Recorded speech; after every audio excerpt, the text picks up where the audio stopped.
তো দাদা, এই যে পরিস্থিতি, জেনারেল ওয়াকারের হঠাৎ করে, আমি আজকে শিরোনামটা দিয়েছি মানে জেনারেল ওয়াকারের নেকাব খুলে গেছে। নেকাবটা আসলে মুখোশ না, নেকাবটা জাস্ট একটা আড়াল, যেটি আসলে বোরকার সঙ্গে পরা হয়। তো এটা মুখোশও বলতে চাই নাই, এই জন্য নেকাবটা, এই জন্য শব্দটা ব্যবহার করা হয়েছে। যে ওনার হঠাৎ যেটি নেকাব খসে পড়লো, আহতরা এখনো হসপিটালে। এক বছরও হয় নাই, মানে এরকম একটা রক্তাক্ত বিপ্লবের এক বছরও পূর্ণ হয় নাই, কিন্তু এর মধ্যে উনি ইনক্লুসিভ ইলেকশনের কথা ভাবছেন, উইদাউট আওয়ামী লীগ এটি হবে না। অথচ দেখেন যে 3টা ইলেকশন হয়ে গেছে যেখানে বিএনপি ছিলই না। তো মানে তখন কিন্তু ওনারা তো মানে যার যার স্ব স্ব অবস্থানেই তো ছিলেন না, কেউ একবার কারোর মধ্যে কোনো প্রতিক্রিয়া আমরা কিন্তু দেখি নাই। তো হঠাৎ করে এই বিষয়টা কেন আসলো, বা আপনি ইঙ্গিত দিচ্ছিলেন, আমরা কিন্তু বিভিন্ন সময় কথা বলছিলাম। পাশাপাশি জেনারেল ওয়াকার কিন্তু গত 7 মাসে আওয়ামী লীগের যারা ঘনিষ্ঠ তাদের কাউকে কিন্তু সরান নাই, মানে সবাই বহাল ছিল। তো আপনার কাছ থেকে শুরু করি, পিনাকিদা, আপনার কাছ থেকেই শুরু করি। প্রথমে সবারই একটা প্রশ্ন যে আসলে ওয়াকার সাহেব কি চাচ্ছে, কেন এরকম করছেন। হ্যাঁ, এবং গত 25শে ফেব্রুয়ারি থেকে উনি যে অ্যাগ্রেসিভ ভাবে অ্যাড্রেস করছেন, সেই অ্যাগ্রেসিভনেস এর পিছনে কারণটা কি? আমরা ছোটবেলায় গ্রাম দেশে আমরা দেখতাম যে গ্রাম দেশে বাঁশঝাড় থাকতো, এবং বাঁশঝাড়ের ওইখানে অন্ধকার, দুই দিক দিয়ে বাঁশ টাস ঝাড় ইয়ে হতো, এবং মনে করা হতো যে ওইখানে ভূত পেতনি থাকে, জিন ভূতের আসর টাসর হয়। এবং ওই জায়গা দিয়ে যাওয়ার সময় আমরা জোরে গান গাইতাম আর কি, জোরে জোরে কথা বলতাম যেন জিন ভূতের আসরটা যেন না পড়ে। তো ওয়াকার সাহেবের অবস্থা হয়েছে এরকম আর কি, উনি জোরে জোরে গলার জোর বাড়ায় উনি দেখানোর চেষ্টা করতেছে যে উনি ভয় পান নাই, কিন্তু আসলে উনি ভয় পেয়েছেন। ঘটনা হচ্ছে উনি কিসের ভয় পেন? ভয়টা হচ্ছে জাতিসংঘের সেই রিপোর্ট, যে রিপোর্টটা আমি বলছি যে এটা একটা বিস্ফোরক, এবং এটা পাতায় পাতায় ছত্রে ছত্রে লেখা আছে কোন বাহিনীর কে কে কিভাবে মানুষের মানবাধিকার লঙ্ঘন করছে, গণহত্যা চালাইছে, গণহত্যার সহযোগী হয়েছে, এভিডেন্সকে ধামাচাপা দেওয়ার চেষ্টা করছে, এবং সমস্ত জায়গায় সুপিরিয়র রেসপন্সিবিলিটিতে ওয়াকার সাহেব আছে। এবং ওয়াকার সাহেব এই বিচারটাকে এড়াতে চান। এটাই হচ্ছে ওনার এই জোরে জোরে কথা বলা এবং ইনস্টিটিউটকে বিতর্কিত না করতে বলার আহ্বান জানানোর পেছনের কারণ। এখন মুশকিলটা হচ্ছে কি, যে এই রিপোর্টটা তো আর প্রফেসর ইউনূসের সরকার তৈরি করেনি, রিপোর্টটা তৈরি করছে জাতিসংঘ। এবং এই রিপোর্টটা যদি কেউ ডিটেইল পড়ে দেখে তাহলে দেখবে যে মানে প্রমাণ হিসাবে তুলে ধরার ক্ষেত্রে জাতিসংঘ যে মেটিকুলাসলি প্রত্যেকটা তথ্য, প্রত্যেকটা এভিডেন্সকে কতবার ভেরিফাই করছে, হ্যাঁ, তার কোনো ইহত্যা নাই। মানে ধরেন আমি একটা এক্সাম্পল দিই, ধরেন একটা ছবি ব্যবহার করছে, হ্যাঁ, এই ছবিটা কিভাবে কোথায় কোন সোর্স থেকে পাইছে, কিভাবে সেটা ভেরিফাই করছে, কিভাবে ফটো ইমেজটাকে এনহ্যান্স করছে, কে করছে, হ্যাঁ, কোন ফরেনসিক ল্যাবরেটরিতে এটা এনহ্যান্স করা হয়েছে, কোন ফরেনসিক সায়েন্টিস্ট এটা এনহ্যান্স করছে, এভরিথিং ডিটেইল। মানে এর এইখানে যে এভিডেন্স গুলো দেওয়া আছে সেটা কোনোটাকে অস্বীকার করার কোনো ক্ষমতা নাই। এখন এই যে আমি একটা এপিসোড করছিলাম, আমি আর পরে আর করিনি, কারণ আমি ওই যে সমস্ত হেলিকপ্টার গুলো আকাশে উঠছিল, এই হেলিকপ্টার গুলোতে ক্রু কার আছে এটার একটা তালিকা আমি পাইছি, এবং আমি একটা সম্ভবত আমি প্রথম যে হেলিকপ্টারটা উঠছিল এবং যেখান থেকে প্রথম গুলি করা হয়েছিল সেই ক্রু এর তালিকা দিয়েছিলাম আমি, যে কে কে ছিল, অ্যামিনিশন কি কি উঠছিল, অ্যামিনিশন কতটা খরচ হয়েছে, সেইটার হিসাব সহ আমি দিছিলাম। সো ডিটেলটা আছে। তো এখন দেখা যাচ্ছে কি যে এই হেলিকপ্টার গুলোতে প্রত্যেকটা কমান্ডিং পজিশনে আর্মি। তো ওয়াকার সাহেব এখন ওয়াকার সাহেবের চারপাশে তারা এখন সার্ভিং, ওয়াকার সাহেব সবাইকে বাঁচাইতে চাচ্ছে, এটাই হয়ে গেছে ওয়াকার সাহেবের মিশন। এখন ওয়াকার সাহেব বাঁচাইতে চাইলো, এর সাথে আর কে কে কারা কারা বাঁচাইতে চায়। ধরেন হাসিনার নামে তো একটা মামলা হবে, হাসিনার নামে শুধু না, হাসিনা, তার স্বরাষ্ট্রমন্ত্রী, তার যারা যারা সাথে সাথে ছিল, তার রাজনৈতিক নেতা টেতা সবগুলোর নামে মামলা। আচ্ছা, এরপরে মামলাটা যখন হবে তখন মোদির নাম আসবে না? মোদির নাম তো আসবে, মোদির নাম আসবে, কারণ সালাউদ্দিন সাহেবকে কিভাবে নিয়ে গেল, কিভাবে সে যে ইন্ডিয়ার একটা শহরে যে এসে আবিষ্কৃত হলো, তাই না? মৌলানা সাইদির যে সাক্ষী সুখরঞ্জন বালিকে তাহলে ঢাকা শহরের সুপ্রিম কোর্টের সামনে থেকে হাইজ্যাক করে নিয়ে যে কিভাবে সে ভারতের আদালত, ভারতের জেলে এসে ল্যান্ড করলো, এই বিষয়গুলো তো আসবে। এবং হাসিনা রেজিমকে আপনি কোনোভাবে মোদির সাথে আলাদা করতে পারবেন না। সো হাসিনা যখন ট্রায়ালের মুখোমুখি হবে, বিচারের মুখোমুখি হবে, মোদিও বিচারের মুখোমুখি হবে। সেই জন্য ইন্ডিয়া চাচ্ছে এই বিচারটা যেন না হয়, হাসিনা চাচ্ছে এই বিচারটা যেন না হয়, ওয়াকার চাচ্ছে এই বিচারটা যেন না হয়। এবং সে কারণেই ওয়াকার আয়নাঘর ভিজিট করতে দেয়নি, এবং সে কারণে ওয়াকার আয়নাঘরের এভিডেন্স গুলোকে সিস্টেমেটিক্যালি ডিস্ট্রয় করছে।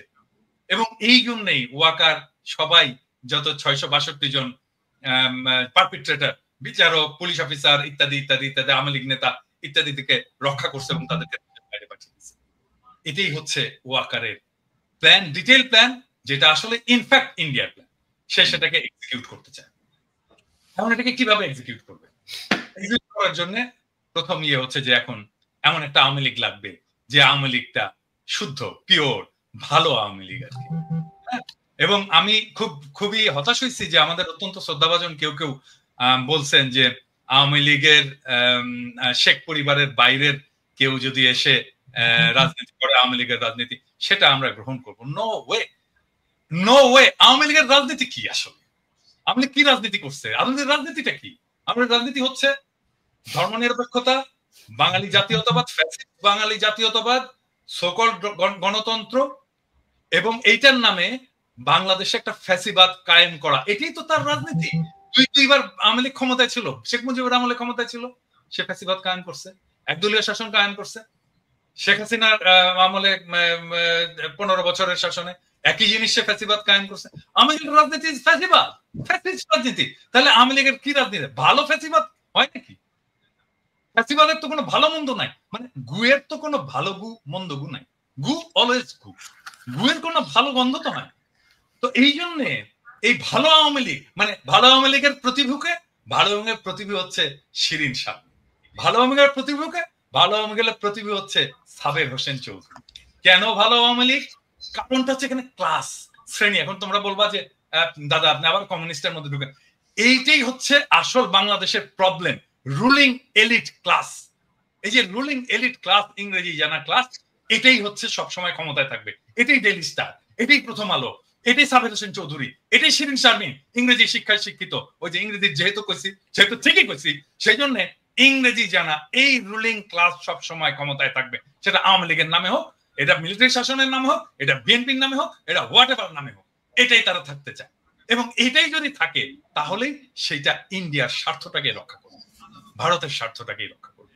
এখন এখানে প্রশ্ন উঠতে পারে যে এই গ্রুপটা কেন আসলে ইন্ডিয়ার স্বার্থটাকে রক্ষা করবে?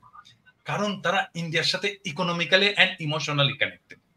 আরেকটা জিনিস হচ্ছে কি, যে বাংলাদেশের যারা রুলিং এলিটস, যারা এই যে ইংরেজি জানা এলিট, তারা পশ্চিমের সাথে কানেক্ট করতে পারে না, ওয়েস্টের সাথে কানেক্ট করতে পারে না।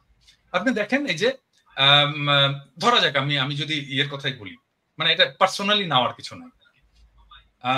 ধরেন মাহফুজুর রহমান একজন খুবই বাংলাদেশের এনলাইটেন্ড একজন মিডল ক্লাস এবং রুলিং ক্লাস ইন্টেলেকচুয়াল, এবং তার তো কোনো কিছুর অভাব নেই, টাকা পয়সার অভাব নাই, তার মেয়েকে পড়াইছে ভালো জায়গায়। এখন বলেন তো তার মেয়ে কি করে? কিছুই করে না, ইনফ্যাক্ট কিছুই করে না। সে লন্ডনে কিছুই করতে পারে না, তার ক্যারিয়ার ডুম, কিছুই না। হ্যাঁ, বা ধরেন আপনি জয় তো একটা ইয়ে পরিবারের, একটা সুবিধাপ্রাপ্ত পরিবারের ছেলে। আমার বাবা তো স্কুল টিচার রে ভাই। হ্যাঁ, তো জয়ের মা তো প্রাইম মিনিস্টার ছিল, সে তো শেখ মুজিবের নাতি। এটা প্রিভিলেজ ফ্যামিলি থেকে কি করছে জয়ের ক্যারিয়ার, গ্লোবাল কন্ট্রিবিউশন কি? কিচ্ছু না, নাথিং। আপনি এই যে বাংলার রুলিং ক্লাস, এরা আসলে পশ্চিমে কিছু করতে পারে না, এরা পশ্চিমের সাথে কানেক্ট করতে পারে না, এবং পশ্চিমের ভ্যালুজও তারা ধরতে পারে না যে আসলে পশ্চিম কি। হ্যাঁ, সেই জন্য তারা কানেক্ট করে ইন্ডিয়ার সাথে, কারণ ইন্ডিয়ায় তারা আসলে জায়গাটা পায়, স্পেসটা পায়, তাদেরকে একটু স্পেস দেয়, তাদেরকে একটু পিট চাপড়ায় দেয়। এইটাই হচ্ছে বাংলাদেশের টোটাল রাজনীতি, টোটাল পলিটিক্স এর প্রবলেম। এবং এই কারণ এই জায়গাটা থেকে আমরা বাড়াইতে পারতেছি না। এই জন্য আমি মাঝে মাঝে বলি না যে আমি যদি দেশে যাই, এই নষ্ট শহরগুলোকে জ্বালাই দিব একেবারে। কারণ এটাকে ধ্বংস করে না দিতে পারলে, এই এলিটিজমকে ধ্বংস করে না দিতে পারলে, আপনি এই যে ফ্যাসিবাদের যে চক্কর, এই যে এলিটিজমের যে চক্কর, এটা থেকে বাইরে হতে পারবেন না।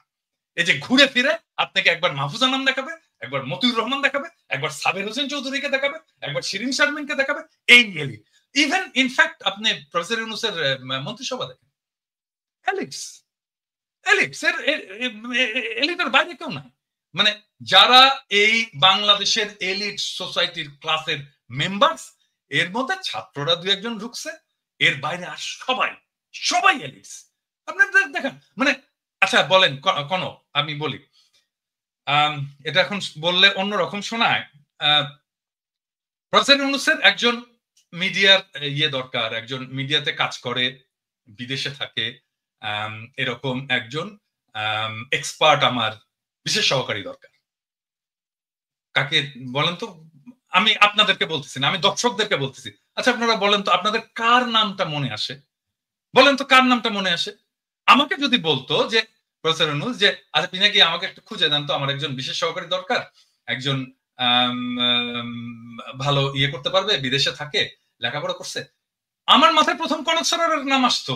আরে কনক সরোয়ার পিএইচডি করেও এলিট গ্রুপে ঢুকতে পারেনি, কারণ ওই যে এলিট সোসাইটি, ওই যে আলিরিয়াজ মিলে যে সোসাইটিটা তৈরি হয়েছে, ওইটার মধ্যে কনক সরোয়ার নাই। সেই জন্য কনক সরোয়ারের নাম আসে না, মনির হায়দারের নাম আসে। মনির হায়দার বিশেষ সহকারী হয়। হ্যাঁ, তো এইটা তো প্রবলেম আমাদের। এটা তো শুধু প্রবলেমটা, এইটা শুধু মানে Awami League, BNP, professor Yunus problem না, এটা টোটাল বাঙালি এই সেকুলার এলিট সোসাইটির প্রবলেম। এবং এখান থেকে আসছে এই আওয়ামী লীগের পুনর্বাসনের এই জায়গাটা। যতক্ষণ পর্যন্ত না রিয়েল অর্থে জনগণ যতক্ষণ পর্যন্ত না এম্পাওয়ার্ড হচ্ছে, ততক্ষণ পর্যন্ত এই প্রবলেমটা থাকবে এবং এই লড়াইটাও থাকবে। আমাকে অনেকে বলে না যে আমি স্থিতিশীলতা চাই না, অমুক হই, আমি মবস্টার, আমি মব লড়াই দিই, অমুক করি তমুক করি, এই সমস্ত বলে না। আরে ভাই, আপনি তো সমাজের বেসিক দ্বন্দ্বটাকে রিজলভ করতে হবে। তো আপনি যে হ্যাভ নটস, তাদের দিকে তাকাইতে হবে, তো তাদেরকে পলিটিক্যালি এম্পাওয়ার করতে হবে। তো আপনি তাদেরকে পলিটিক্যালি এম্পাওয়ার করবেন না এবং আপনি তার ন্যায়সঙ্গত বিদ্রোহকে আপনি মব জাস্টিস বলবেন, এটা হইতে পারে না। আপনি এটা করতে পারবেন না, আপনাদেরকে এটা করতে দেওয়া হবে না, প্লেন এন্ড সিম্পল। তবে দাদা, আপনি যেটি বলছিলেন যে শুধু তো এলিট শ্রেণী না ইউনূসের মন্ত্রিসভায়, ধরেন বিপ্লবের সঙ্গে, বিপ্লব পরবর্তী সরকারে কিন্তু বিপ্লবের সঙ্গে সংশ্লিষ্টতা পূর্ণ মানুষও নাই। আর আমি দর্শকদেরকে বিনীতভাবে বলি, দাদা একটা এক্সাম্পল হিসেবে আমার কথা এনেছেন। ডক্টর ইউনূসের বিশেষ সহকারী হওয়ার জন্য আমার কোনো আগ্রহ নাই, বা আমি ওইটা যাইতে চাইও নাই। দাদা জাস্ট একটা এক্সাম্পল হিসেবে বিষয়টা এনেছেন, আপনারা আবার এটাকে অন্য ব্যাখ্যা করেন না। তো দাদা, আমি আসবো আবার আপনার কাছে। এই যে ধরেন ইলিয়াস, আপনি কিভাবে দেখছেন? আপনার কাছ থেকে একটু শুনি। ধরেন দাদা যা বললো মোটামুটি সবকিছু কভার আপ হয়ে গিয়েছে। আমি শুধু যেই সিচুয়েশনটার কারণে আমাদের আজকে লাইভ, যেটাকে উদ্দেশ্য করে আমি সেই জায়গায় কিছু কথা বলতে চাই। হাসনাতের ফেসবুক পোস্ট, তিনি তার পোস্টে বলেছেন 11 তারিখে তাকে ক্যান্টনমেন্টে নিয়ে যাওয়া হয়েছিল, রাইট? আজকে কত তারিখ? 21 তারিখ আজকে আমাদের বাংলাদেশে। এই 10 দিন হাসনাত বলেন নাই কেন? কোনো কিছু কি মানে নেগোসিয়েশন হচ্ছিল যেখানে হাসনাত যেটা চাচ্ছিল সেটা হয় নাই? মানে আমি জাস্ট যুক্তিটা বলছি আর কি। আমি হাসনাতের এটা নিয়ে করছে না। এরপরে হাসনাতের সাথে আমার গতকালকেও কথা হয়েছে। আমি হাসনাতকে মানে দোষ দিচ্ছি না, বুঝছি, মানে বলা হয় নাই কেন, এই কথাটা কেন বললাম জানেন? হাসনাতকে জিজ্ঞেস করছিল ইলিয়াস এটা প্রশ্নটা? হ্যাঁ, না, আমি এই কথাটা জিজ্ঞেস করি নাই। এই বিষয় নিয়ে কোনো আলোচনাই হয়নি আমার সাথে। অন্য বিষয় নিয়ে আমি ওই যে আসিফের ব্যাপারে যে করেছিলাম সেটা নিয়েই করেছি। আমি এটা জিজ্ঞেস করছিলাম হাসনাতকে। হ্যাঁ, কারণ হাসনাত নানা সময় আমার সাথে নানা কথাবার্তা বলে, ওর মান অভিমান রাগ এই সমস্ত বিষয় করে আর কি। হ্যাঁ, তো এই সমস্ত আমি জিজ্ঞেস করছিলাম যে হাসনাত তুমি এই জিনিসটা তো আমাকেও বলতে পারতা, হ্যাঁ ওই দিন, তো আমাকেও বললা না কেন? বললো যে দাদা আমি আসলে আমাকে এইভাবে বলছে, আমি একদম এক্স্যাক্টলি এই কথাটা বলতে, দাদা আমি আসলে রাজনীতি বুঝি না। হ্যাঁ, আমি রাজনীতি ভালো বুঝি না এবং আমার মাথার মধ্যে কখন কোনটা করতে হবে এই জিনিসটা আমি সবসময় ঠিক মতো বুঝতে পারি না, আমার বয়স কম। এভাবে আমাকে বলছে। হ্যাঁ, আপনাকে বলাটা উচিত ছিল আগেই। হ্যাঁ, এটা নিয়ে আমাকে আরো আগেই বলা উচিত ছিল, কিন্তু আমি সারা নিয়ে রাজনীতির নানা ফ্রাস্ট্রেশন নিয়ে আমি এত বেশি জেরবার ছিলাম যে আমি আসলে বুঝতে পারিনি কখন কোনটা আমার করা উচিত, কিন্তু যে সময় মনে হইলো যে আমার এটা বলে ফেলা উচিত, আমি বলে ফেলছি। এই আমাকে এক্স্যাক্টলি এই ইয়েটা দিছে। তোমার সাথে কথা হইলে তুমি এটা চেক করতে পারো।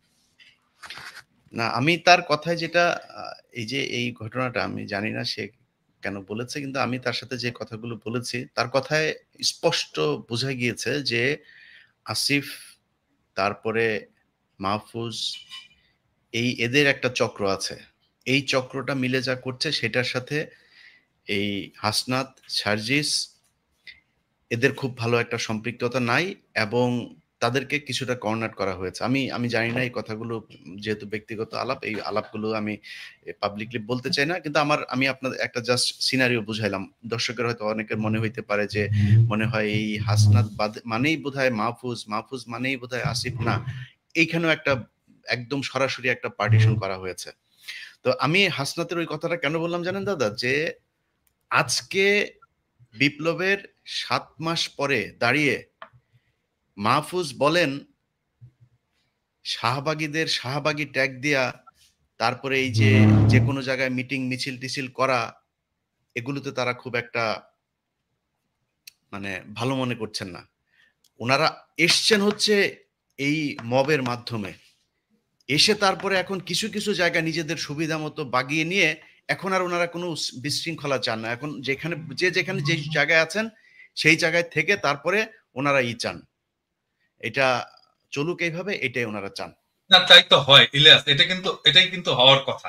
কারণটা হচ্ছে কি যে মানে যারা স্টেবল হয়ে গেছে, পার্ট অফ পাওয়ার, ক্ষমতার যারা অংশ, তারা তো চাইবেই যে সবকিছু যেন শান্ত থাকে, আমার ক্ষমতাটা যেন নিরুপদ্রব থাকে, এটা তো তারা চাইবেই। কিন্তু এই শান্তটা থাকবে কয়দিন? এই মাহফুজ, আমি তো বললাম তো থাকবে না, কারণ এই মাহফুজ, এই আসিফ, এই নাহিদ, এই হাসনাত, এই সার্জিস রাস্তার টোকায়ের কাছেও মার খাবে, কেউ ঠেকাইতে আসবে না। কি মনে করে মাহফুজ? মনে করে কি ও নাকি 5 কোটির নিচে নাকি ও কোনো ও করেন, ওর সাথে কোনো ডিলিংস 5 কোটির নিচে নাকি করা যায় না। এটা অভিযোগ, আমার কাছে কোনো প্রমাণ নেই, অভিযোগ বলে রাখলাম। এই অভিযোগগুলো আমরা এখন না বলি, কারণ এখন কথা হচ্ছে না, কিন্তু এই যে মানুষগুলি তারা যে এখন মনে করেন যে মবতন্ত্রের এই মব মানে শাহবাগীদের বিরুদ্ধে কথা বললে তার গায়ে লাগে, তিনি এখন এটা চান না।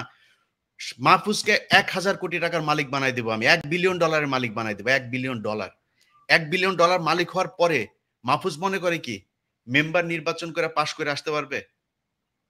মাহফুজ যাক তো, ওরা স্থানীয় নির্বাচন করতে চাইছে কেন? ওরা আগে ওই করতে চায়, ওই যে টুর্নামেন্টের আগে, বড় টুর্নামেন্টের আগে কিছু ম্যাচ হয় না, ওইটা খেলে ওরা মনে হয় মেম্বারই নির্বাচন, ধরেন আসিফকে এই হাতি মার্কায় অমুক ইউনিয়ন পরিষদের মেম্বার নির্বাচনে ভোট দিন, এভাবে মনে হয় ওরা মেম্বার হিসাবে আগে দেখে আসতে চাচ্ছিল মাঠটা কি অবস্থা, তারপরে জাতীয় নির্বাচন। জামানত নিয়ে আসতে পারবা না বিএনপি এবং জামাতের কাছ থেকে। অতএব এত লাফানোর কিছু নাই, যে আপনি এসছেন মবতন্ত্রের মাধ্যমে, আপনি এখন এসে সবকিছু আইন কানুন ভাবে তারপরে দেখেন। আইন, এই যে বিচারকগুলোকে আপনি সরাইলেন, কোন আইন দিয়ে সরাইছিলেন? উপদেষ্টা বানাইছিলেন, বাংলাদেশের সংবিধানে ছিল, আপনি বসাইলেন কেন? আপনারা যেভাবে উপদেষ্টা হয়েছেন এটা কোন আইনে ছিল? এখন বিডিআর এর মামলার সময় আপনি আইন দেখান, এখন উদিচির মামলার সময় আপনি আইন দেখান, 21শে আগস্টের মামলার সময় আপনি আইন দেখান, ওই ফেনীতে যেই বনজ কুমার আর ব্যারিস্টার সুমনরা যেটা করে গিয়েছে, সেই 16 জন মানুষ এখন পর্যন্ত তারা কেন কন্ডেম সেলে আছে? আপনি করতে পারেন নাই, সময় পান নাই। শামা ওবায়দের সাথে অন্ধকারে সিনেমা হলে চিপাই গিয়া বসে সিনেমা দেখার সময় পান, এই কাজ করার সময় পান না। এটার জবাব বাংলাদেশের মানুষের কাছে। আমি বলেছি যে 5 বছর, 10 বছর, 20 বছর, যত বছর প্রয়োজন হয় থাকুক তারা। আমরা তো বিএনপির কাছ থেকে বেশি সুবিধা নিতে পারতাম, তাই না? আমরা সেটা করিনি, আমরা বলেছি এরা থাকুক। বরং বিএনপি অনেক ক্ষেত্রে এই বাংলাদেশের সবচেয়ে, এই যে 3 জন লোক এখন বসে কথা বলছে এখানে, এই 2-3টা লোক এখন বিএনপির সবচেয়ে বড় শত্রু।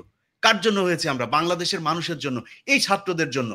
তারা গোনাই ধরে না, মনে হয়েছে যে এইভাবে এসে তারপরে কয়েক বিলিয়ন টাকা কামায় তারপরে মনে হয় তারা বাংলাদেশে আবার ক্ষমতায় আসবে। এত সহজ? আপনার মতো এরকম কয়েক বিলিয়ন ডলারের মালিক বাংলাদেশে বিএনপির অনেক নেতা আছে, নাম ধরে বলতে পারি, তারা আওয়ামী লীগের সময়ই কামাইতো। আপনি কি মনে করেন নাকি আজকে এই বিতর্কে আর গেলাম না, তারা কামাইতে পারতো, কিন্তু তারা টাকা দিয়ে আপনি বাংলাদেশে রাজনীতি করতে পারবেন, আপনার চাইতে বহু টাকাওয়ালা লোক বসে আছে বাংলাদেশে। একটা জিনিস, সরি ইলিয়াস, আমি ইন্টারাপ্ট করার জন্য, যে জিনিসটা আমি আমার আমার সকালবেলা দেখে খুবই মেজাজ খারাপ হয়েছে, নাসিরউদ্দিন পাটোয়ারি জাতীয় নাগরিক পার্টির একজন খুবই গুরুত্বপূর্ণ নেতা, সে আজকে একটা স্ট্যাটাস দিচ্ছে, মানে আমার দেখছেন, কেউ দেখছেন এটা স্ট্যাটাস? ইলিয়াস দেখছো? আমি খেয়াল করিনি। সেই স্ট্যাটাসে সে বলতেছে জিয়াউর রহমান লুটেরা। মানে কি ধৃষ্টতা! মানে এই ছেলের তো রাজনীতি করার কোনো অধিকারই নাই, রাইটই নাই, কোনো রাজনীতি করার বিন্দু মাত্র তার পলিটিক্যাল ট্রেনিং নাই। মানে সে জিয়াউর রহমান ক্যারেক্টারকেও বোঝেনি, জিয়াউর রহমানের রাজনীতিকেও বোঝেনি, জিয়াউর রহমানের কন্ট্রিবিউশনকেও বোঝেনি, এবং জিয়াউর রহমান বাংলাদেশের জন্য কি সেটাও বোঝেনি। সে বলে দিল লুটেরা। এত বড় ধৃষ্টতা! আশ্চর্য ব্যাপার। মানে একটা রাজনীতিতে, মানে এখন তো আমি বলবো যে এই সময়টা, এই যে ওয়াকারের এই ইস্যুটা নিয়ে একটা কিন্তু মোরাললেস জাতীয় ঐক্যের একটা অবস্থা সৃষ্টি হয়েছে। কারণ তারপরে বিএনপির মিডিয়া সেলের পোস্টগুলো দেখেন, পোস্টগুলো আমরা যদি দেখি তাহলে দেখবো সে সালাউদ্দিন সাহেবের 5ই ফেব্রুয়ারির একটা মন্তব্য দিচ্ছে যে আমরা আওয়ামী লীগের বিচার চাই, আওয়ামী লীগের বিচারের মাধ্যমে, হ্যাঁ। তারপরে যতগুলো মিডিয়া সেলের পোস্ট সব প্রো পিপল, আমরা যা চাই সেইখানে।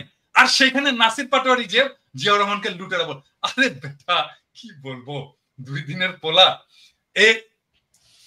যখন যখন রাজনীতি মানে কি আসলে এটাই বোঝেনি। রাজনীতি মানে তো ফ্রেন্ডশিপ তৈরি করা, বন্ধুত্ব তৈরি করা। তুমি বন্ধু বানাবা, তুমি যতজনকে পারবা বন্ধু বানাবা, তোমার স্ফিয়ার অফ ইনফ্লুয়েন্স বানাবা। এখন আমরা বলবো যে বিএনপি, আমরা যেটা চাই সে জায়গায় বিএনপি আসছে, স্বাগতম, আসেন আমরা একসাথে কাজ করি। এই আওয়ামী লীগকে আপনারাও চান না, আমরাও চান না। আপনি চান বিচার, আমাদের হয়তো সামান্য কিছু আছে, তফাৎ আছে কিন্তু আসেন আমরা বসে আমরা একসাথে কাজ করি। এবং এই সময়টা আসলে আমাদের তৈরি করা উচিত যে আমরা যতগুলো রাজনৈতিক দল আছে, আমাদের যত মত আছে, অ্যান্টি ফ্যাসিস্ট মত আছে, তাদের একসাথে আসার বসার একটা বাস্তব শর্ত তৈরি হয়েছে। আসেন আমরা একসাথে বসি, ডায়ালগ করি, আওয়ামী লীগ প্রশ্নে আমরা একসাথে একটা সিদ্ধান্ত নিই।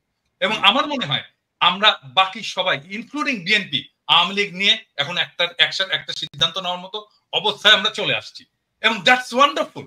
আজকে দেখেন 27 নম্বরে হয়েছে, এই যে আওয়ামী লীগ মিছিল করছে এই করে, হ্যাঁ, ঠেকাইছে কারা জানেন?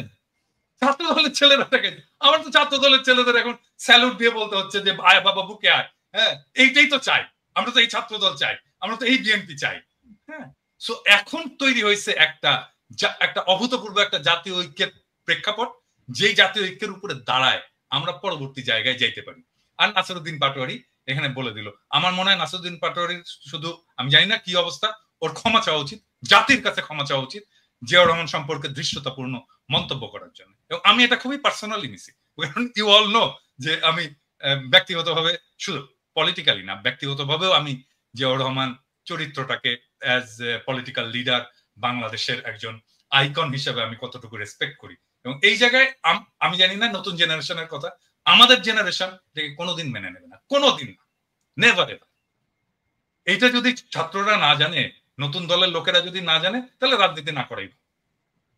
না দাদা, ওই যে ছাত্র উপদেষ্টা বা ছাত্র যারা দলের নেতৃত্বে আছে, তাদের যে বডি ল্যাঙ্গুয়েজ বা তাদের যে হাবভাব আর কি, এটা ঠিক মনে হয় না যারা বিপ্লব করে আসছে আর কি, মনে হয় যেন একটা ওই এলিট পলিটিক্যাল পার্টি। কনক ভাই, আপনি দেখেন শুরুর দিকে আমরা যখন আসিফ নজরুলের ব্যাপারে কথা বললাম, আমি আসিফ নজরুলের ব্যাপারে কথা বলার পরে এই আসিফ সবার আগে এসে আসিফ নজরুলের পাশে দাঁড়াইলো, কিচ্ছু বলি নাই, হজম করেছে। আজকে আপনি আপনার বইতে লিখেছেন ক্যান্টনমেন্টে আপনি জানেন হাসনাত গিয়েছে, হাসনাত বলেছে না যায় নাই সে, আপনি গিয়েছেন। এখন আমরা কোনটা, ক্যান্টনমেন্টে কিছু একটা ঘটেছিল, আমি বলেছিলাম যে ডক্টর ইউনূসকে প্রধান উপদেষ্টা বানাইতে চায়নি, আসিফ নজরুলকে বানাইতে চাইছিল। এখন তো আপনারা স্বীকার করছেন, এতদিন স্বীকার করেন নাই কেন? এতদিন স্বীকার করা উচিত ছিল।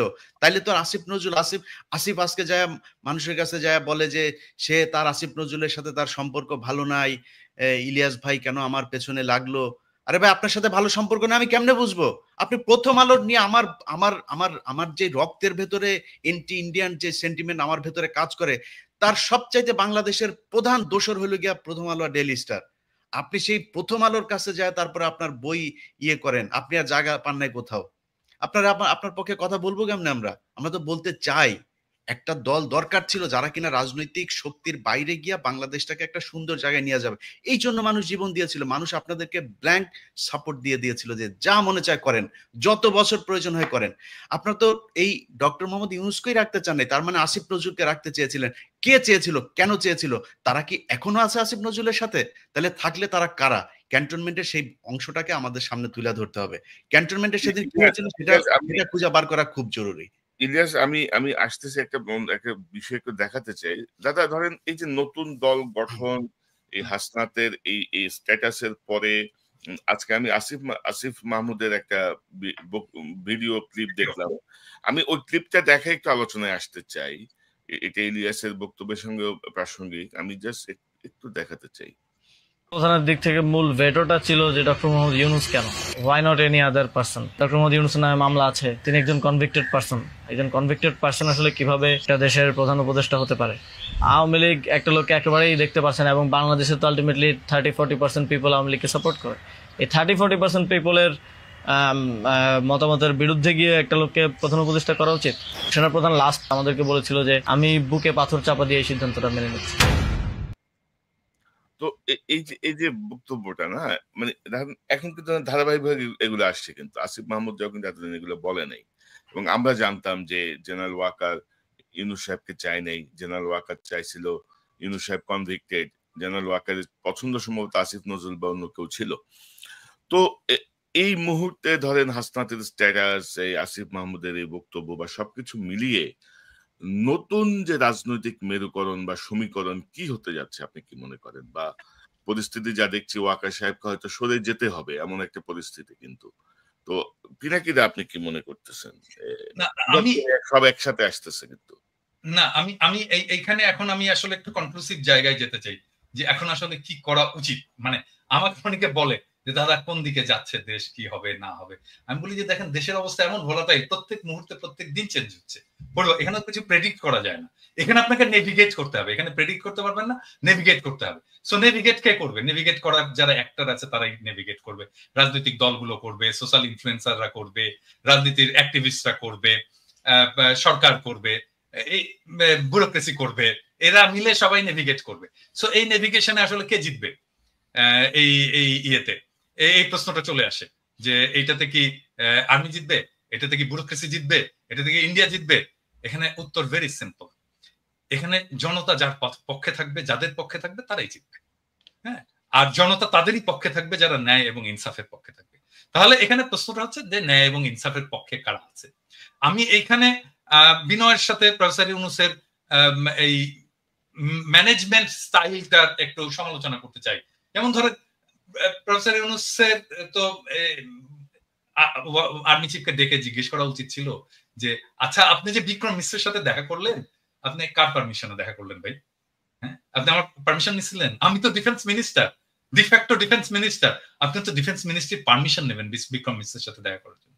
আমি জানি না এটা প্রফেসর ইউনূস করছেন কিনা, আমার বিশ্বাস এটা উনি করেননি। হ্যাঁ, তারপরে দেখেন ওয়াকার সবার সাথে কথা বলতেছে, বিভিন্ন জনের সাথে কথা বলতেছে, এই সোসাইটির বিভিন্ন লোকের সাথে কথা বলতেছে, অমুক অমুক অমুক অমুক তার সাথে কথা বলতেছে। ইভেন ধরেন হাসনাতের সাথেই বা কথা বলতেছে, কোন ক্যাপাসিটিতে কথা বলতেছে? হাসনাত একজন পলিটিক্যাল লিডার, তাই না? মানে আর্মি চিফের বাসায় যে হাসনাত এরকম পলিটিক্যাল লিডাররা কথা বলবে? এটা বলতে দেবো আমরা?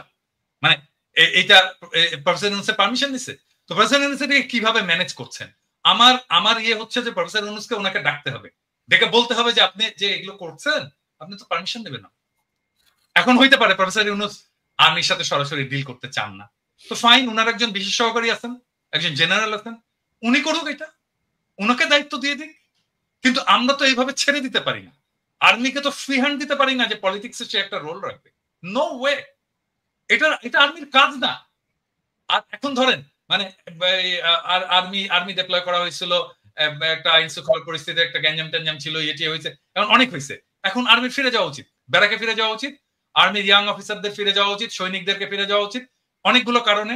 এক হচ্ছে এতদিন মাঠে থাকা উচিত না, 2 নাম্বার তারা ক্লান্ত, 3 নাম্বার তাদের প্রফেশনাল ট্রেনিং এর দরকার আছে। তোরে ভাই, আর্মিকে তো আমার ট্রাফিক পুলিশ আর এই মব পিটানোর কাজে লাগানোর দরকার নেই, তাকে দেশ রক্ষার কাজে লাগাবো, আমি তাকে ট্রেনিং দেবো, আমি তার স্কিল বাড়াবো, তাকে ক্যান্টনমেন্টে যে তার যুদ্ধবিদ্যা শেখাবো, সে ক্যান্টনমেন্টে ফিরে যাক, আর্মিকে দ্রুত ক্যান্টনমেন্টে ফিরিয়ে নিয়ে যাওয়া হোক এবং ফিরিয়ে নিয়ে যেতে তাদেরকে বিশ্রাম এবং তার পরবর্তী কাজের মধ্যে লিপ্ত করা হোক। এবং সেটার জন্য সিভিল প্রশাসনটা ফাংশনিং হতে পারতেছে না আর্মি, কারণ মনে করতেছে ও আচ্ছা আর্মি এসে তো এটা ট্যাকেল করবি, আমার তো এটা যাওয়ার দরকার নেই। এই জায়গাটাকে একটা খুবই স্ট্রিক্ট প্রফেসর ইউনূসকে একটা রোল নিতে হবে, যেন আর্মি কোনোভাবেই পলিটিক্স নিয়ে কোনো ধরনের চিন্তা ভাবনাই না করে। এটা তো আর্মির কাজ না রে ভাই, এটা তো ওয়াকারের কাজ না। আপনি যেটা কেন বলতে চাচ্ছেন মানে কোন নির্বাচন ইনক্লুসিভ হবে কোনটা হবে না, এটা তো সেনাবাহিনীর প্রধানের চিন্তা করার বিষয় না, এটা রাজনৈতিক সরকার বা সরকারে যারা আছে তারা দেখবে। আর আপনি যেটি বলছেন দাদা, ম্যাজিস্ট্রেসি পাওয়া নিয়ে মাঠে থেকেও তো খুব বেশি আমরা সুফল কিন্তু পাইনি, মানে কোনো বিষয় নিয়ে আমরা খুব বেশি যে সুফল পেয়েছি তা কিন্তু না। এবং জেনারেল ওয়াকারের এই বক্তব্যটা বা আমি একটু রেসপেক্টফুলি কনক তোমার কথার সাথে একটু ডিসএগ্রি করতে চাই, কারণটা হচ্ছে কি আমার কাছে ডেটা আছে, মানে একদম ভেরি সলিড ওই ক্রাইমের ডেটা আছে এবং ক্রাইম আসলেই কমেছে। আমি যদি জানুয়ারি 2024 থেকে আমি যদি এই বিপ্লব পূর্ব ডেটাগুলো দেখি, তার সাথে যদি বিপ্লব পরবর্তী ডেটাগুলো দেখি, সিগনিফিকেন্টলি ক্রাইম কমেছে, অপরাধ কমেছে। না দাদা, আমি যেটা বলতে চাচ্ছি, বোঝাতে চাচ্ছি সেটি হচ্ছে যে মানে আমাদের যে প্রত্যাশা, মানে আমাদের কাছে আমরা যখন আর্মি নিয়ে কথা বলি, আর্মির কাছে কিন্তু আমাদের প্রত্যাশা অনেক বেশি। এবং আপনি যদি দেখেন যে ফুল ম্যাজিস্ট্রেসি পাওয়ার নিয়ে আর্মি থাকার পরে পুলিশ নাই, ভরসার জায়গা ছিল একটাই যে আর্মি কন্ট্রোল করবে, কিন্তু সেই জায়গাটায় এটা নিয়ে আপনি কথা বলেছেন বা আমরাও কথা বলেছি, বিভিন্ন জায়গায় যে আওয়ামী লীগের যেসব অফিসার গুলো বসানো কমান্ডে, তারা বলছে এসব চুপচাপ বসে থাকো, মানে এরকম মতো এসছে, তো যেটা আমাদের আর্মিকে ক্ষতিগ্রস্ত করছে। ওইটাই আমি বলতে চাচ্ছি আর কি, যে ফুল ফ্লেজের কাজ হয় নাই। আপনি বারবার বলেছেন জেনারেল ওয়াকারকে কাকে কাকে সরাতে হবে, কি কি করতে হবে, আমরা বলেছি, মানে কেউ কিন্তু কোনো রেদওয়ান যে ওই যে গুলি করলো, যে বিজিবিতে পোস্টেড ছিল, গুলি করলো সরাসরি সাবমেশিন গান দিয়ে,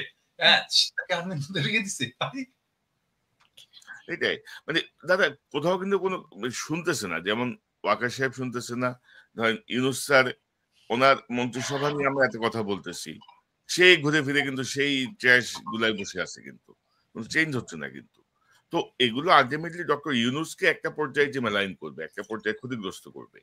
এখনো হয়তো উনি বুঝতে পারছেন না, বাট অলরেডি তার প্রসঙ্গে অনেক কথা আসছে যে উনি কেন এদেরকে নিয়ে রাখছেন, বসায় রাখছেন এই লাইবিলিটিস গুলো।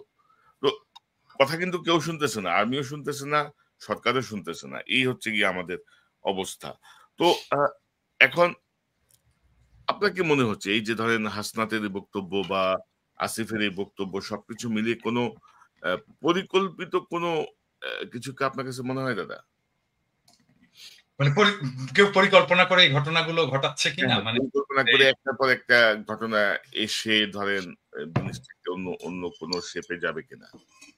ওই যে আমি যে বললাম যে প্রেডিক্ট করা মুশকিল, কারণ এখানে অনেকগুলো ইন্টারেস্ট গ্রুপ তো কাজ করছে, মানে এখানে ইন্ডিয়া কাজ করছে, এখানে র কাজ করছে, এইখানে মিলিটারি ব্যুরোক্রেসি কাজ করছে, এখানে জেনারেল পারপিট্রেটর জেনারেল যারা গণহত্যা গুম খুনের সাথে যুক্ত ছিল তারা এখানে কাজ করছে, এখানে হাসিনা কাজ করছে, হাসিনার দলের লোকেরা কাজ করছে, তার ফান্ড ফাইন্যান্স কাজ করছে। হ্যাঁ, তো এই যে একটা কমপ্লেক্স এর মধ্যে আমরাও কাজ করছি, ডেফিনেটলি আমরা জনগণকে জানাচ্ছি, আমরা জনগণকে উদ্বুদ্ধ করছি, জনগণ আমাদের কথা শুনছে, এখানে আমাদেরও রোল আছে। সো এই যে মাল্টিপল ফ্যাক্টর যে কাজ করছে বিভিন্ন দিক থেকে, তো এটা ট্রাজেক্টরি কোন দিকে যাবে, মানে এটা কোন দিকে নিয়ে যাবে দেশটাকে, সেটা প্রেডিক্ট করা মুশকিল। কিন্তু আমি বলবো যে আমি তো প্রেডিক্ট করি না, আমি নেভিগেট করি, আমি এর মধ্যে দিয়ে হাল বেয়ে আমি এক জায়গায় যেতে চাই আর কি, এর মধ্যে দিয়ে ড্রাইভ করে আমি এক জায়গায় যেতে চাই।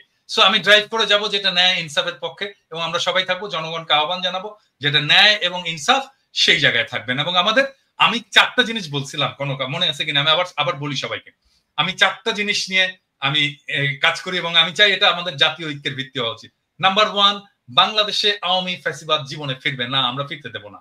নাম্বার 2, বাংলাদেশে ভারতীয় আধিপত্যবাদ ফিরবে না, আমরা তাকে ফিরতে দেব না।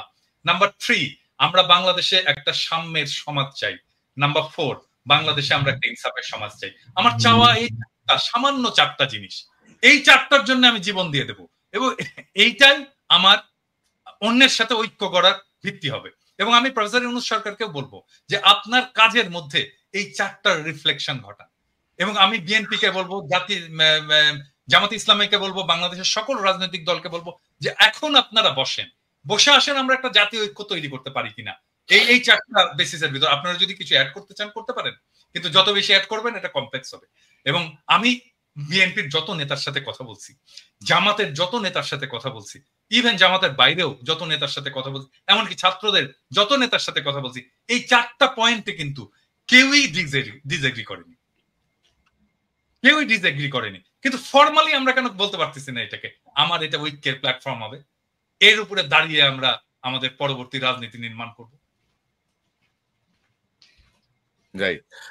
তবে দাদা, এই যে সেনাপ্রধানের উদ্ভূত যে পরিস্থিতি, বক্তব্য, এটা নিয়ে আমার মনে হয় যে আইএসপিআর এর একটা ব্যাখ্যা খুব জরুরি। আসলে সেনাপ্রধান কেন বলেছেন, কোন প্রেক্ষিতে বলেছেন, কি বিষয়, এটা ব্যাখ্যা আমরা খুব সহজে দিতে পারে, কিন্তু আইএসপিআর কে ঠিক কথা বলবে, মানে আইএসপিআর সেটাই বলবে যেটা তাকে বলে দেওয়া হবে। এটা এটা এটা ইয়ে না, আমরা এটা অনেক পরে জানতে পারবো যে আসলে কেন এটা হয়েছিল।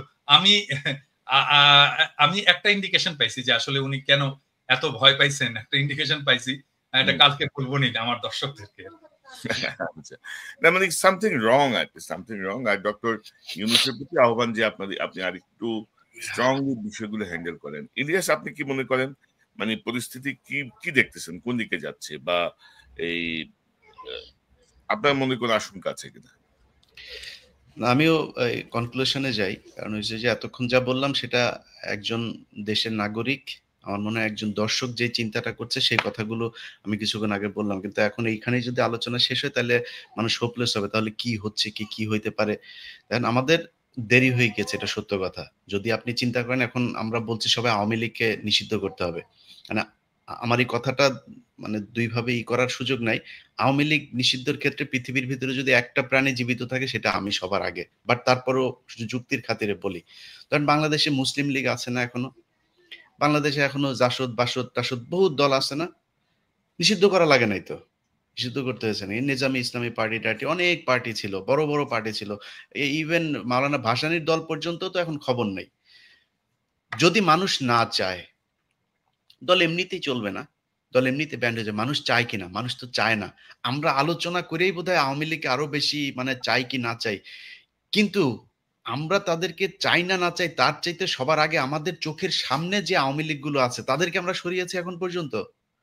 যদি আমি ক্যান্টনমেন্ট বাদও দেই, ক্যান্টনমেন্ট তো সুপার ক্লাস, এরা তো আবার সুপিরিয়র, এদেরকে নিয়ে তো কিছু বলা যাবে না। এরা তনুকে ধরে ধর্ষণ করে মারা ফেলছে, তনুরে মারার পরও ক্যান্টনমেন্টের সেই ব্রিগেডিয়ারের বিরুদ্ধে এখন পর্যন্ত কোনো বিচার, নামও বলে নাই কেউ। আমি অনেক চেষ্টা করেছি তনুর পরিবারকে, তার পরিবারকে নানান ভাবে এই গোয়েন্দা সংস্থার লোকজন করেছে। এই দেশে যদি সেনাবাহিনীর নিয়ে বলতে যায়, 5 তারিখের পর থেকে যত সমস্যার কারণ, সব সমস্যার মূল কারণ হচ্ছে সেনাবাহিনীর কতিপয় এই দুষ্কৃতিকারী। এরা 32 নম্বরে ভাঙতে যাওয়ার সময় বাধা দিয়েছে, এরা প্রথম আলো সামনে নিয়ে তারপরে সেনাবাহিনী দাঁড় করিয়ে রেখেছে। এরা গিয়ে এই পর্যন্ত যত আলেমরা বের হয়েছে সে আলেমদেরকে, আপনি জানেন কনক ভাই, আমি সেনাবাহিনীর প্রতিনিধিকে আমি একদম সরাসরি বলেছি যে আপনাদের এই অফিসার করছে, বললো হ্যাঁ আমরা দেখছি, আমি এখনই দেখছি। আমাদের সামনে বসে ফোন দিল ঢাকাতে। কি হয়েছে? এখনো পর্যন্ত আলেমদেরকে জামিন দেয় না। জজ সাহেব জামিন দেয়, সেনাবাহিনীর এই ডিজিএফআই ফোন করে তারে থ্রেট করে। এই জন্য সেনাবাহিনী, এই জন্য আমাদের দেশে সেনাবাহিনী নাকি? তো এটা করছে সেনাবাহিনী এখন পর্যন্ত। আওয়ামী লীগ যদি নাকি আপনি ছাত্ররা, আমি আপনাদের অনেক কমপ্লেন করলাম, এখনো পর্যন্ত আপনাদের সুযোগ দিচ্ছে। আগেই বলেছে খুব বেশি দিন সময় নাই, এই ছাত্রদল ছাত্র শিবির যাদেরকে আপনারা এখন তুচ্ছ তাচ্ছিল্য করে কিছুই নিজেদেরকে বিশাল আকারে সাম্রাজ্যের মালিক মনে করেন, এই ছাত্রদল ছাত্র শিবিরের কারণেই 5 তারিখের ঘটনা ঘটানো সম্ভব হয়েছে। আপনাদের পক্ষে করা সম্ভব হইতো না এককভাবে, এটা মনে রাখেন। তাদেরকে নিয়ে ছাত্রদল ছাত্র শিবির মারামারি করবে, টেন্ডারবাজি করবে, অনেক কিছু করতে পারে। তাদের ব্যাপারে কথা বলতে গেলে খুব সাবধানে কথা বলেন, যারাই 15 বছর অন্তত সরকারের সাথে হাত মেলায় নেয় তাদের ব্যাপারে। সো তাদেরকে হিসাব করে যেমন কথা বলতে হবে। আর আপনারা যারা কিনা এখন পর্যন্ত আওয়ামী লীগের যে লোকজনগুলো আছে, যারা মনে করেন যে আপনারা কয়দিন পরে টাকা পয়সা নিয়ে তারপরে খুব ভালো অবস্থানে থাকবেন, সেই ছাত্রদেরকে বলতে চাই, যদি নাকি আসলে এই দেশে থাকতে চান, আমি আবারও রিপিট করি, দেশে যদি থাকতে চান, পরিস্থিতি যা হয়েছে আপনি দেশেই থাকতে পারবেন না। আসিফ নজরুল অলরেডি তার বউ বাচ্চা আমেরিকায় পাঠিয়ে দিয়েছে, সে টাকা পয়সা যা পাঠাচ্ছে একদম দায়িত্ব নিয়ে বলছি, আপনাদেরকে গ্যারান্টি দিয়ে দিলাম, আসিফ নজরুল আমেরিকাতে প্রপার্টি কিনেছে, প্রপার্টি কার মাধ্যমে কিনেছে সেটাও জানি। পরিস্থিতি আসুক, পরিস্থিতি আসলে আপনারাই জানতে পারবেন, তখন এই ক্যান্টনমেন্টের ঘটনা যেমন আজকে বের হয়েছে ওইভাবে সবকিছু সামনে নিয়ে আসা হবে। আচ্ছা, এই যে টাকা পয়সা নিয়ে করছেন এটা নিয়ে বাঁচতে পারবে না। কি করতে হবে? যেটা করতে হবে সেটা হচ্ছে এই যে হত্যা মামলার আসামিগুলো আছে না, এটার উপরে আপনাদেরকে সবার আগে এমফেসিস করতে হবে। আপনারা যারা আহত হয়েছে না, তাদের চিকিৎসার জন্য সর্বোচ্চ করতে হবে। যারা নিহত হয়েছে তাদের পরিবারকে খুব দ্রুত বড় অঙ্কের রাষ্ট্রীয় কোষাগার থেকে তাদের জন্য করতে হবে। এর আগে আমি বলেছি, পিনাকিদা বলেছে, আমরা একদম স্পষ্টভাবে যে যদি আপনার টাকার প্রয়োজন হয়, ফান্ডের প্রয়োজন, আমাদেরকে বলেন, আমরা ফান্ড কালেক্ট করে দেব। বাংলাদেশের মানুষ এই জুলাইয়ের যে শহীদ তাদের জন্য তাদের সর্বোচ্চ স্যাক্রিফাইস করতে রাজি আছে। আপনাদের কারণে মানুষ সেগুলো নিয়ে কথা বলে না, কারণ আপনারা তোলেনি না। মাঝখানে একবার কষ্টের কথা বলি, মাঝখানে একবার এরা পঙ্গু হাসপাতালের সামনে গিয়ে দাঁড়াইলো। আমি একজন ছাত্র উপদেষ্টাকে, সমন্বয়কে আমি বললাম যে ভাই এই মানুষগুলো এখনো পর্যন্ত আমাদের মিডিয়াতে কথা বলে তারপর চিকিৎসা নিশ্চিত করতে হবে। সে আমার কি জবাব দিছে জানেন দাদা? সে আমারে বলে যে ভাই এরা হইছে উপদেষ্টা হইতে চায়, বুঝছেন? আমার এরা উপদেষ্টা হইতে চায়, এদের অন্য ধান্দা আছে। যে কোনো ডিসেন্ট ভয়েসকে, যে কোনো প্রমিনেন্ট ডিসেন্ট ভয়েসকে বলা শুরু করে আর কি, যে উপদেষ্টা হইতে পারেনি জন্যই এরকম এগুলি করে। তো আমরা এই বিডিআর হত্যাকাণ্ড নিয়ে ধরেন যে কাজগুলো করা হয়েছে সেনাবাহিনীর পক্ষ থেকে এখনো পর্যন্ত, যেই কারণে বিভিন্ন জায়গায় তাদের লোকজন বিভিন্ন লোকজনকে থ্রেট করে, একজন আলেম তাকে জামিন দেওয়া হয়েছে 2000 আপনার মানে এখন থেকে 9 বছর আগে। তারাবি নামাজ পড়ে সে যে বাড়িতে যাচ্ছে তারে ফলো করে করে তারপরে বাড়িতে ঢোকার সাথে সাথে তারে ধরে নিয়ে আসছে। 16 বছর বয়স একজন হাফেজ। আচ্ছা সরি, আমি ইলিয়াস এখানে একটু ইন্টারাপ্ট করি তোমাকে, কারণ এটা আমাদের ইন্টারনাল আলাপ, যেটা আমরা বাইরে বলিনি এখনো। আমি তোমাকে বলছিলাম যে আলেমদের যারা, আমি কিন্তু বেশ কিছু আলেমের মামলা ডিসমিস করার জন্য আমি নিজে ব্যক্তিগত উদ্যোগ নিয়ে এই কাজটা করছি, পিপিদের সাথে কথাবার্তা বলে। এবং এই লিস্টটা একটু প্লিজ করো তুমি। আমার সাথে কালকে রাতেই আমার সাথে আলেমদের একটা প্রতিনিধির মিটিং হবে। আপনি চাইলে আমি আপনাকে তাহলে সেখানে রাখতে পারি। আমাকে রাখো, লিস্টটা দাও। আমি নিজে আমি এখানে ভলান্টিয়ার করতে চাই এবং আমি ওনাদেরকে হেল্প করতে চাই। গ্রাউন্ড লেভেলে দরকার হলে আমি কথা বলে যেভাবে হোক এই ভুয়া মামলাগুলো থেকে তাদেরকে বের করে নিয়ে আসার আমি সর্বোচ্চ চেষ্টা করব। দাদা আমরা শোটা শেষ করে এই একটা 5 মিনিট একটা মিটিং করে নেব। আমি যেটা বলতে চাচ্ছিলাম, গুরুত্বপূর্ণ দুটো পয়েন্ট বাদ পড়ে যাচ্ছে। শিরিন শারমিন চৌধুরী, আপনি জানেন যে ভুয়া পাসপোর্ট করতে যে মানে এক সেনাবাহিনীর কর্মকর্তার বাসায় তিনি আছেন, তার ব্যক্তিগত কর্মকর্তাকে দিয়ে প্রভাব খাটিয়ে তিনি তার পাসপোর্ট করতে চেয়েছিলেন। তার মানে শিরিন শারমিন চৌধুরী এখনো দেশে আছেন। আমি জানি যে আরাফাতও দেশে আছেন, আরাফাতও দেশে। আরো অনেক আওয়ামী লীগকে কিন্তু এই যে জেনারেল ওয়াকারের বিষয়ে গতকাল যে বক্তব্যটি আসলো তার মধ্যে বোঝা যাচ্ছে যে একটা গ্রুপকে এখানে পোষা হচ্ছে, মানে বিকল্প আওয়ামী লীগ বা নতুন আওয়ামী লীগ বা এরকম বিষয়টা নিয়ে। তো সেই জায়গাটায় আসলে কি করণীয় এই বিষয়টা একটু আমি তো ডাক্তার, হ্যাঁ, মানে এটা ভালো আওয়ামী লীগ যদি তৈরি করা যাইতো, তার চেয়ে ডাক্তাররা অনেক আগে গবেষণা করে বাইর করতে করার চেষ্টা করতো যে কি করলে গুয়ে গন্ধ হবে না। হ্যাঁ, তাহলে তাই না? এটা যেহেতু পাওয়া যায়নি, এটা যেহেতু পসিবল হয়নি, ভালো আওয়ামী লীগও তৈরি করতে পারবে না কোনোদিনই না। আওয়ামী লীগ সবসময় ফ্যাসিস্ট হবে, কারণ আওয়ামী লীগ আসলেই একটা ফ্যাসিস্ট দল। তার কনস্টিটিউশন থেকে শুরু করে তার পলিটিক্স টোটালি ফ্যাসিস্ট। তো এই যে শিরিন শারমিন বা এই জাতীয় কিছু আওয়ামী লীগ নেতা, গুচ্ছ নেতা বসে বসে আরামাইশ করবে মানে এর মধ্যে কনক ভাই, ওইটা না। আমি এই জায়গায় যেটা করতে হবে, ওই যেই মব শুরু হয়েছিল ছাত্রদের সামনে, এখন রাস্তা একটা অনেক ছাত্রদেরকে কোণঠাসা করে রাখা হয়েছে। ইভেন হাসনাত সার্জিসও এখন কোণঠাসা এই মাহফুজ আর আসিফদের কাছে। তারা এখন ক্ষমতার ভোগ করার মধ্যে আছে। প্রাইভেট ইউনিভার্সিটি, এই যে north south university, BRAC university, এই ইউনিভার্সিটিগুলোর কত ছেলে পেলে মারা গিয়েছে। একজন প্রতিনিধি আছে সেখানে। মাদ্রাসার স্টুডেন্টরা মারা গিয়েছে, তাদের কোনো প্রতিনিধি আছে? জামাত বিএনপির লোকজন মারা গিয়েছে, তাদের কোনো খবর আছে? মনে হচ্ছে এই আসিফ, নাহিদ আর মাহফুজ তিনজন মিলে বাংলাদেশ স্বাধীন করেছে। মাহফুজ কোন জায়গায় ছিল? মাহফুজ মাঠে কোথায় ছিল? আমরা এটা দেখতে চাই, ভিডিও ফুটেজ দেখতে চাই। মাহফুজ মাঠের কোন জায়গায় ছিল? সামনাসামনি সে ফাইট করেছে? কোথাও ছিল না। আয়সা তিনি এখন মাস্টার মাইন্ড হয়ে গিয়েছেন। এখন এই যে জিনিসগুলো করা হয়েছে, আমি মনে করি আমার সাথে অনেকে যোগাযোগ করে, প্রাইভেট ইউনিভার্সিটির বিশেষ করে একটা বিশাল বড় গ্রুপ আছে, এই গ্রুপগুলো চায় তারা এদের ব্যাপারে। আমি বলি যে দেখেন ভাই, ওরা যেভাবে চালাচ্ছে চালাক, যেহেতু তারা 5 তারিখের একটা পক্ষ, আমি তাদের প্রতি একটা সফট কর্নার ছিল, কিন্তু আজকে বলছে যারা যারা আছেন সবাইকে, ইভেন কি ভিপি নুরুল হক নূরের দল, তার কন্ট্রিবিউশন নাই এখানে আছে নাকি? নূরের কোনো কোনো কিছু আছে নাকি? আমি বলি ভাই, আমি আমার কথা বলি, আপনার কথা বলি, বলেন কষ্টের কথা আজকে বলি। আজকে যেহেতু আলোচনা এসছে নতুন করে, আমার নামে মামলা আছে, এই মামলাগুলো সরানো উচিত না? এমন কোন উপদেষ্টা কেউ ফোন করেছে আমাকে এখন পর্যন্ত যে ভাই কি হয়েছে, কোথায় আছে আপনার মামলা? আসিফ নজরুলের ওই নারী কেলেঙ্কারি করবো, তখন আসিফ নজরুল ফোন করে, ইলিয়াস আপনার কি কি আছে আমার একটু দেন। আরে বেটা, তোর কাছে আমার দেওয়া লাগবে কেন? তুই আগে চাইছিস আমার কাছে? আগে চাস নাই কেন? আগে যদি চাইতি তাহলে তোর আমি দিতাম।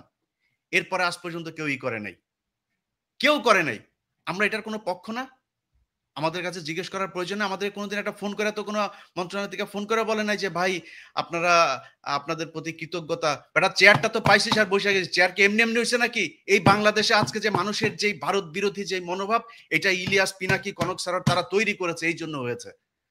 এত সহজে আসে নাই। যেই সময় আপনারা কথা বলতে পারেন নাই, যেই সময় কনক স্যারের বোন জেলখানায় ছিল, সেই সময় আপনারা কই ছিলেন? কোথায় ছিলেন? কি ছিল? একটা পোস্ট করতে পেরেছেন ফেসবুকে? এখন মুখ বড় করে অনেক বিএনপির নেতাও বলে ফেলেন যে বাইরে বসে কিছু মানুষ খায়া দেয়া কাম পায় না। এই কথাটা 7 মাস আগে বলতি, তাইলে বুঝাইতাম। 7 মাস আগে বলিস নাই কেন? তো আমি মনে করি বাংলাদেশে সবাইরে তো ঢালাওভাবে বলা সম্ভব না। জামাত, বিএনপি, হেফাজত, এই প্রাইভেট ইউনিভার্সিটি, পাবলিক ইউনিভার্সিটি, এই যে এখন দেখেন যেখানে যাচ্ছে তারা মার খাচ্ছে। কারণ কি? কারণ ওই পক্ষটা তাদের এই কার্যক্রমকে পছন্দ করে না। সো আমি মনে করি তাদের কালকে থেকে যেখানে যেখানে, সময় টিভিতে এখন পর্যন্ত খুনিরা বসে অফিস করে। ভাই খুনি কেমনে অফিস করে? তা বলেন তাহলে যে কেউ মারা যায় নাই, আপনি হত্যা মামলার আসামিরা আপনি অফিস করতে দেন, এটা কোন ধরনের নাটক? আশিক রহমান, এই যে আরটিভির হত্যা মামলার আসামি, কই? আপনি তারা ধরেন না। সো কালকে থেকে লিস্টিং করতে হবে কোন কোন অফিসে এখন পর্যন্ত হত্যা মামলার আসামিরা আছে, আওয়ামী লীগের দোষর আছে, সেই অফিসে যায় তারপরে বাই ফোর্স তাদেরকে ওইখান থেকে সরাইতে হবে। সাংবাদিক, প্রথম আলোর যেসব সাংবাদিকরা এই বাংলাদেশে ভুয়া জঙ্গি বানায় তারপরে তাদেরকে 12 বছর গুম করে রেখেছে, তাদের কি করতে হবে? সবচাইতে বড় কাজ যেটা, সেটা হচ্ছে যারা এই 12 বছর গুম ছিল, ভাই আপনারা লোক পান না, কারে কোথায় বসাবেন, কে ভালো মানুষ? আরে ভাই ভালো মানুষের দরকার নেই, খারাপ মানুষের নিয়ে বসান। মনে করেন গুম ছিল, এরা খুব খারাপ মানুষ, ওরে নিয়ে বসান, ও যাই করুক অন্তত বিট্রে করবে না। আওয়ামী লীগকে আনার জন্য ওরা কোনো কাজ করবে না, কারণ ওরা 12 বছর গুম ছিল। এই লোকগুলির কোথাও বসানো নেই। গুম ঘরে নিয়ে যায় পরিদর্শনে, সেখানে হাসিনুর রহমানরে নিয়ে যায় না। আপনি কোন দেশে আছেন? আপনার এই ওয়াকারের গায়ে আগুন জ্বলা যায় হাসান নাসের আর আসিনুরের নাম শুনলে। আপনি কে ওয়াকার মিয়া? আপনার জীবনের সবচাইতে বড় পাপ, আপনি যে দোজকে যাবেন, আপনি নাকি মাগরিব থেকে এসা পর্যন্ত আপনি নাকি কোরআন ছাড়া কিছু বুঝেন না। আমাদেরকে বুঝায় গেল ভাই, আজকে বলি নামটাম না বলি, আমার আর কনক ভাইরে আর্মির প্রতিনিধি দল এসা নিউ ইয়র্কে এসে বুঝায় গেল, উনি মাগরিব থেকে এসা পর্যন্ত কারোর সাথে দেখা করেন না, কোরআন শরীফ পড়েন। এইভাবে নাকি কেমনে পরে চশমা চোখে দিয়ে এইভাবেও দেখা গেল না, একদম সামনে বসা। আমরা বিশ্বাস করলাম। আমরা কিন্তু তারপর থেকে পিনাকি দাদার কাছে আমি মাপ চাই আজকে। পিনাকি দাদা আমারে বলছে যে তুমি ইয়ারে কেন করলা, ওয়াকারে কেন ব্ল্যাঙ্ক সাপোর্ট দিলা? আমাকে দাদা ইয়ে করেন, দেখেন বিডিআর এটা নিয়ে ভালো একটা রেজাল্ট আসবে। ফারাবির এখন পর্যন্ত ছাড়ে নাই। আমারে বললো ইলিয়াস আপনি কি চান? আমি বললাম আমি চাই বাংলাদেশের আলেমগুলো, যেই আলেমরা, যেই ছাত্রদল, ছাত্র শিবির, যেই ইয়েগুলো লোকগুলোকে শেখ হাসিনা 12 বছর জেলে পাঠিয়েছিল, তাদের সবাই ছাড়বেন। ফারাবির নাম ধরে বলেছে, ফারাবির এখন পর্যন্ত ছাড়ে নাই। তো পিনাকিদার কথা সেদিন না শুনে আমার ভুল ছিল, আজকে বুঝতে পারলাম। এই জন্য পিনাকিদার কাছে সরি বললাম। অতএব এই জায়গাগুলো ঠিক করতে হবে। আমরা কারোর আর বিশ্বাস করি না, আবার ফের সেই জায়গায় আসতে হবে। যারা আছেন কালকে থেকে লিস্টিং করতে হবে, লিস্টিং করে তারপরে ঠিক করতে হবে কোথায় কোথায় কোন কোন অফিসে আওয়ামী লীগের দালাল আছে। দল নিষিদ্ধের আগে এদেরকে আগে এখান থেকে সরাইতে হবে। নাইলে যারা এখন এই যে আওয়ামী লীগের লোকজন দেখেন, বিএনপির ভাই এবং জামাতের ভাইদের বলি, তারা এখন আপনাদের দলে যাওয়ার জন্য পারাপারি করে না, কালকে দেখবেন সবার আগে আপনারে ধরবে। অতএব জামাত, বিএনপি কোন দলের মধ্যে কোনো ভাগাভাগি নাই। আপনাদের ভেতরে রাজনৈতিক সমস্যা থাকবে, খুনোখুনি হবে, মারামারি হবে, সব হবে, এক জায়গায় এক হইতে হবে। সেটা হচ্ছে আওয়ামী লীগ বাংলাদেশে কোনোভাবে পুনর্বাসিত হইতে পারবে না। ব্যাস, এই জায়গায় আর কোনো কিছু নাই। সবাই প্রস্তুতি নেন, আবার বিপ্লব শুরু হবে ইনশাআল্লাহ। দাদা আপনার কোনো মন্তব্য? আমার নামেও কিন্তু একটা মামলা শুধু কালাজ হয়েছে, তাও এটা কিন্তু কেউ উদ্যোগ নেয়নি, কারণ আমার মামলার সাথে ছিল মুশফিকুল ফজল আনসারী আর ওই যে আশিক ছেলেটা তো খুব নামকরা অ্যাক্টিভিস্ট এবং খুব উদ্যমী ছেলে, ও নিজে এটা করছে, সেই জন্য ওর সাথে সাথে আমার মামলাটা খালাস হয়েছে, কিন্তু আমার অন্য মামলাগুলো কিন্তু কোনোটাই খালাস হয়নি, সবগুলোই আছে। আরে আমারও তো একই অবস্থা, আমার তো বোধহয় মামলা 4টা না 5টা, তার মধ্যে একটা গেছে রাষ্ট্রদ্রোহ, যেটা তারেক রহমান সাহেব 1 নম্বর আসামি। ওইটা তাও গিয়েছে, কারণ হচ্ছে 21 টিভির চেয়ারম্যান ওইটার আসামি ছিল, ওনারা যেহেতু কাজ করেছে এখানে, নাইলে হয়তো ওইটাও যাইতো না। আর বাকি দিয়েছে মানে ডিজিটাল সিকিউরিটি একেবারে আরো 3-4টা আছে, আমার জানিও না, মানে কারোর কোনো খোঁজ খবরও নাই রে দাদা। আমরা তো মানে কি বলবো আর কি। তো দেখা যাক, নতুন মেরুকরণ একটা শুরু হয়েছে মনে হচ্ছে, এই ভালো হইলে ভালো, না হইলে তো সব সোজা হয়ে যাবে। তো দেখা যাক কি দাঁড়ায়। জানা পিনাকি ভট্টাচার্য, আপনাকে ধন্যবাদ, অসংখ্য ধন্যবাদ। ইলিয়াস হোসেন, আপনাকে ধন্যবাদ। নিশ্চয়ই আমরা পর্যবেক্ষণে রাখি সামনের পরিস্থিতি কোন দিকে যায়, সে অনুযায়ী নিশ্চয়ই আমরা আমাদের আলোচনা বা বিশ্লেষণ করে ধরবো। ভাই একটা কথা বলতে চাই, এক লাইন, পিঠের চামড়া একটারও থাকবে না। যারা মনে করেন না যে এরে না ওরে না এরে, আপনি টাকা পয়সা কামায়, মাহফুজ বলেন, নাহিদ বলেন, আসিফ বলেন, আওয়ামী লীগ যদি নাকি কোনোভাবে পুনর্বাসিত করেন, পিঠের চামড়া একটারও থাকবে না। ছাত্রদল ছাত্র শিবিরের সাথে অলরেডি তো গ্যাঞ্জাম শুরুই হয়েছে, সামনে ছাত্রলীগের আইনা, তারপরে ত্রিমুখী পিটানি খাবেন। টাকা পয়সা নিয়ে সারা জীবন ওই যে মইনিউ আর ফখরুদ্দিনের মতো যায় সারা জীবন এক জায়গায় বসে থাকতে পারবেন। আমি পিনাকি কনক সারোয়ার, আমরা কিন্তু বাইরে থাকলেও মানুষ ডাকে, ভাই আসেন দেশে, আসেন না কেন, আমরা দেশে যাইতে পারি, এটা সমস্যা নেই। আসিফ নজরুলের বাপের ক্ষমতা নাই, দেশে গেলে আমার মামলায় আমার আটক করে নিয়ে যাবে, কিন্তু আপনাদের জীবনে কিন্তু যাইতেও দিবেন, কেউই যাইতে দিবেন, কেউই ডাকবে না আপনারে। সো সাবধান, পিঠের চামড়া একটারও থাকবে না, সবাই সাবধান থাকেন। ইলিয়াস তোমাদের সাথে দেখা করতে আসলো, তো আমার সাথে আসে না কেন দেখা করতে? বললেন না কেন যে দাদার সাথে কথা বলেন না কেন? কি ডরাই না? আমার এখানে আসার দাদা, এই জিনিসগুলো আমাদের তাদের সাথে আমরা প্রমিস করেছি যে আমরা আপনাদের এই বিষয়গুলো, এই আপনার নামটাম কারা কাদের সাথে কি মিটিং হয়েছে এগুলো নিয়ে আলোচনা করবো না। তারপরে বলি কারণটা কি, কারণটা হচ্ছে আমি যে বিডিআর এর কাজটা করছিলাম, এই বিডিআর এর এই বিষয়টা নিয়েই তাদের যুক্তি দেখেন, সেনাবাহিনীর যুক্তি শোনেন। যুক্তি হচ্ছে কনক সারোয়ার, ইলিয়াস হোসাইন, পিনাকি ভট্টাচার্য, আপনাদের এই দেশের অসামান্য অবদান, আপনাদেরকে যথাযোগ্য সম্মাননা দিয়ে দেশে আনা হবে, আপনারা আপনাদের সম্মান দেওয়া উচিত আমাদের। আচ্ছা, এখন কি করতে হবে? সেনাবাহিনী নিয়ে করা যাবে না, বিডিআর নিয়ে করা যাবে না। বিডিআর নিয়ে কি হয়েছে? বিডিআর নিয়ে করলে নাকি এটা নাকি সেনাবাহিনীর সুনাম ক্ষুণ্ণ হবে, 1। 2 নাম্বার পয়েন্ট হচ্ছে এখানে অনেক মহিলা রেপ হয়েছে, এদের নাম প্রকাশ পেয়ে যাবে। কত লেম একটা যুক্তি, আপনি চিন্তা করেন, এটা হয়ে যাবে। তো আমি বলেছি যে আপনি, আমরা পৃথিবীতে এখন পর্যন্ত, আমি তো সাংবাদিকতায় যতটুকু আমার প্রশিক্ষণ নেওয়া হয়েছে, আমি তো কোথাও শুনি নাই যে কোনো রেপ হওয়া কোনো নারীর নাম কোনো গণমাধ্যম প্রকাশ করতে পারে, আনলেস শি ইজ ডেথ। মারা যাওয়ার পরে আপনি তার নাম প্রকাশ করা যাবে, কিন্তু মারা যাওয়ার আগ পর্যন্ত আমরা তার নাম, ছবি কোনো কিছুই প্রকাশ করি না। আমরা বলবো কেন? এটা গোপন একটা তদন্ত হবে, কারা কারা করেছে। যে বিডিআর এর সৈনিকরা ধর্ষণ করেছে তাদের ফাঁসি দিয়ে দিবেন, যারা ছাড়া পেয়েছে তাদেরকেও ধরবেন, যারা সাক্ষীদের ভেতর অনেকে ক্রিমিনাল আছে তাদেরকে ধরবেন, ধরে নিয়ে তাদের ফাঁসি দিবেন। আমি তো না করি না, আমি বিচার চাই, বরং আপনাদের চাইতে বেশি বিচার চাই আমি। সো আপনারা করেন এই যুক্তিতে বিডিআর এর নিয়ে কাজ করতে না। তো আমি বিডিআর এর প্রোগ্রামটা করেছি অনেক সেন্সর করে দাদা, এইটারে নিয়ে যদি আসল কথা যদি বের করা যায়, তাহলে সেনাবাহিনী যারা মারা গিয়েছে তাদের মধ্যে অনেকের পোলাপানের মান সম্মান নিয়ে রাস্তায় বার হইতে পারবে না। যাদেরকে আমরা শহীদ বলি, এদের মধ্যেও 2-4 জন আছে যাদের পোলাপান রাস্তাঘাটে বের হইতে পারবে না মান সম্মান নিয়ে। সব দোষ বিডিআর এর এখানে দিয়া, এবং ওই যে এটা শুনি নাই দেখেই কিন্তু তার পরের দিনই কিন্তু ওই সেনাপ্রধান বলেছে ফুল স্টপ। আমাদের ওই মিটিং এর পরের দিনই কিন্তু ফুল স্টপ। 24 তারিখের ঘটনা তাইলে। হ্যাঁ, মিটিং এর পরের দিনই ফুল স্টপ। মানে আমি একটা বিষয় বলি যে দাদা দেখেন, যে বিডিআর বা সেনাবাহিনীর সম্মান, এই যে নতুন যে কমিশনের যে সে অনুযায়ী হাসিনা যে বিচার করে গেছে, সেই বিচারে কিন্তু কমিশন হাত দিতে পারবে না। ওই বিচার কিন্তু বহাল, কিন্তু ওই আইন বহাল, ওই বিচার বহাল, তদন্ত বহাল, সবই বহাল। ওইটা একটা চ্যাপ্টার, কমিশনের হচ্ছে সেকেন্ড চ্যাপ্টার। কমিশন কিন্তু এটা ইন্টারফেয়ার করতে পারবে না।